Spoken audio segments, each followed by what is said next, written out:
Hey everyone, how's it going? Marcos Villegas here in Los Angeles with Regis Prograis, who just started off with Jose Zepeda. You guys are fighting this weekend in a very anticipated fight. Good little stare down. You know, you guys usually size each other up, or like, do you look in the eyes to see if they kind of like move a little bit? Yeah, I mean, he was up there smiling. Like I said, he was smiling because of all the stuff, all the drama and stuff like that happened. But bro, I mean, you can look at people's eyes, but you can't tell. You can't feel a person off of their eyes and stuff like that. Maybe sometimes, maybe a little bit. I'm not gonna lie. When I stared in Duran's eyes, it was like, oh, all right. When Roberto Duran, it was like something else. But the eyes can't tell a story. I'm not really worried about that, bro. It's just we gotta fight, and that's what we gotta do. You ever seen Scarface? Yeah. Eyes don't lie, Chico. That's definitely true. That's definitely true. That's definitely true. I mean, you can kind of trick people and stuff like that with the eyes, I guess. But on him, I just think he's gonna come and fight, and I'm gonna come to fight, and that's what it's gonna be. When you heard about the news of his car accident, what went on through your mind? I was just, man, when they told me that he got in a car accident, the main thing, I don't want nobody, he said he's 100%. So after, I'm going to put on a dominant 12-round performance. I know that. That's what I'm going out there to do, 12-round dominant performance. I don't want to hear no excuses about a car wreck. And he said, he just up there, he said he's 100%. He said he's 100%, nothing's wrong with him. So, but of course, I think Sunday, that's probably what people going to say. Oh, he was in a car wreck and he was this, he was that. But listen, bro, it is what it is. I'm going to go out there, I'm going to dominate, I'm going to do what I have to do, and I'm not worried about nothing else. You already have a feeling like that's because of how well you imagine yourself to be in this fight, that's going to naturally come out. That's natural what people probably going to say, but listen, I don't care. That has nothing to do with me. He said he's 100%. That's it. It's the fight is on, and I don't care what's going on with him. My job is to go out there and dominate, and that's what I'm going out there to do. So no matter what happens, I'm going to dominate. Right now wasn't the first time you heard of the car accident, was it? It was yesterday. Yeah, they told me yesterday at the media event. They said he got in a car wreck. That's why he didn't come to it. Yeah. Were you scared that the fight was going to get canceled? A little bit. Yeah, definitely. I'm not gonna lie. A little bit. I was like, oh man, I definitely was a little scared. But they told me he was good, so I'm happy that he's good. Why are you so confident coming into this fight, and why do you feel you're going to dominate for these 12 rounds when you guys fight on Saturday? I just feel like I'm on another level. Skill-wise, I just feel like I'm better. That's all. I definitely feel like I have more experience. I've been at the top already. That's the difference. I feel like that's the difference between me and him. And I just feel like he's just not on my. The main thing, I just feel like he's not on my level. Skill-wise, I feel like, if we was in two video games, right, and you compared us, strength, power, chin, stamina, speed, defense, I feel like I win every time. I definitely all those categories, it's you. Every category, it's me. I never been hurt. He's been dropped a bunch of times. I never been hurt ever in my life. And I destroy people. That's it. So, yeah, that's. I just feel like I'm better. I just feel like overall, as an overall fighter, I'm better. He told me in the interview that I did with him that you're going to be very surprised about his speed and his power. Right. We'll see. We'll see. I don't think I would be surprised at all. I mean, I'm not underestimating them at all. That's the thing. If you underestimate somebody, then you could be surprised. But I'm not underestimating them at all about power, speed. I'm not worried about that, bro. I'm out there to do my job, to do me, and I'm not worried about what he's coming to do. How does a dominant 12-round fight in your mind look, and how is it going to look to us as fans on Saturday? Dominant, just. As far as dominating, just being in charge. That's all. Just being in charge of everything, and that's kind of what I do. That's kind of my thing. And in the sparring and stuff like that, I'm just I just kind of be in charge. And whatever he comes to do, just take it away from him. That's it. Like on some Floyd Mayweather type of stuff. Just whatever he does best, just literally take it away from him. He's a guy that comes forward that he'll oblige you to a firefight and he'll want to go in and brawl with you. I think the big thing is, obviously you've told me and you've said it for years now, people react different when they feel your power. Yes, I definitely think I have different power. Everybody will say that, is Mike Tyson. Everybody has a plan till they get punched in the face, and that's kind of, I definitely believe that, So I feel like, once I land some flush shots, I think the fight definitely will change. Yeah. Looking towards the future, I know you're focused on this fight, but it was announced that Teofimo Lopez is going to fight Sandor Martin. I feel like they're positioning him to face the winner of this fight. Do you feel that? Probably so. I kind of read something like that. Ramirez, him, whatever. But right now, it's Zepeda. But those two names, like, what do you make of the prospects, the potential matchups between Ramirez or Teofimo Lopez? I'm cool with it, man. Like, listen, like, once I get the belt as a champion, I'm gonna do whatever they tell me to do. Defend. If I go fight for another belt, whatever I need to do, that's what I'll do. I'm not worried about names. I just worry about fighting, and after I get the belt, defending it. I asked that because you had trouble getting fights. People didn't want to fight you, and it seems like those two guys would be more than willing to fight you given their track record. Well, I've been chasing Ramirez for 5 years. Now, of course, all of a sudden, after I get the belt, then yeah, after I'm a world champion again, then yeah, he will want to fight me. That's just how it is in boxing, I guess. But I've been trying to fight Ramirez for like 5 years and stuff like that, but it just never happened. But so all of a sudden now, he wants to fight. But listen, right now is Zepeda. That's the only person I'm worried about. Did I strike a nerve there with Ramirez? Maybe a little bit. Yeah, maybe a little bit. Yeah, where's Rick Morrigan? Where's his manager? Is he here? He ain't here? He ain't come? All right, yeah. So he was supposed to be here. Yeah. Talk to me a little bit about that. Why does that strike a nerve? All right, so listen. This was 5-6 years ago, right? I went to the WBC convention.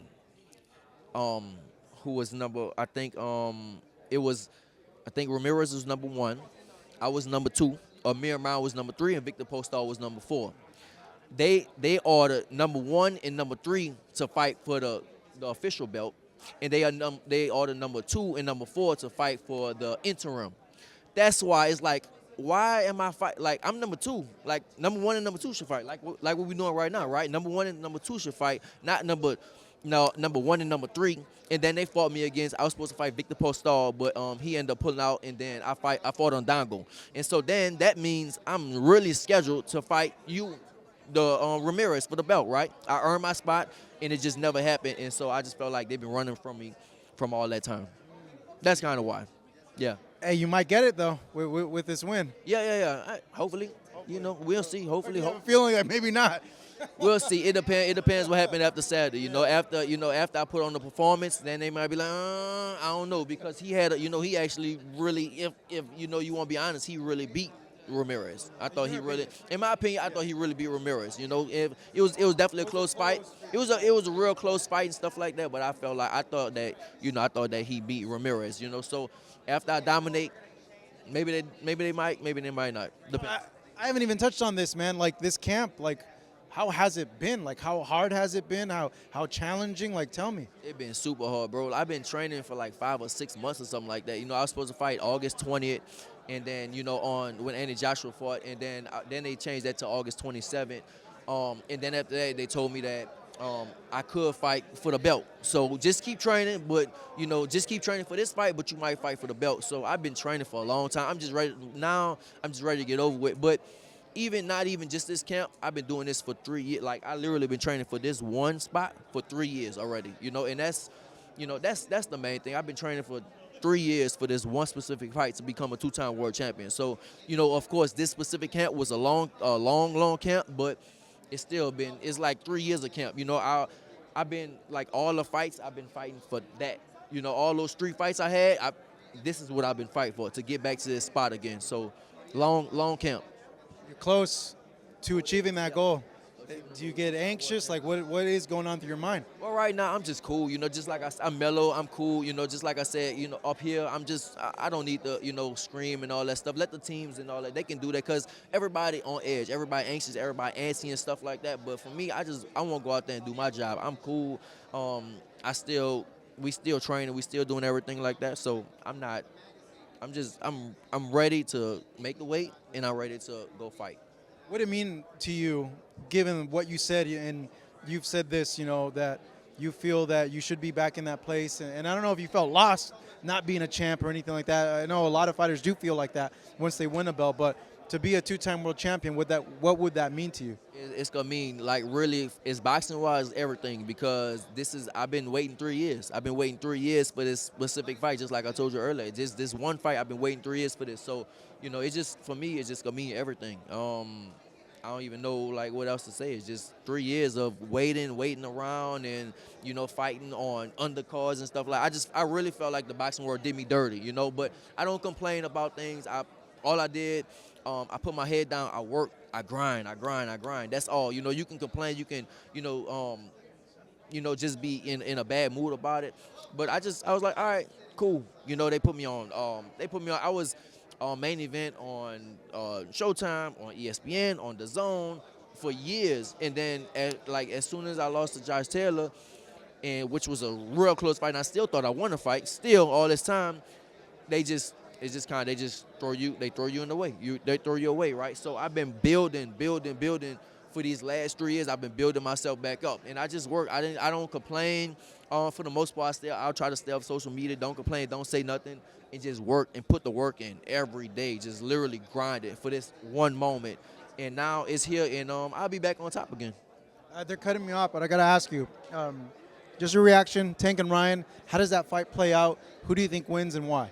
I mean, it's definitely a good fight. I'm glad they're making it happen. It's definitely a good fight.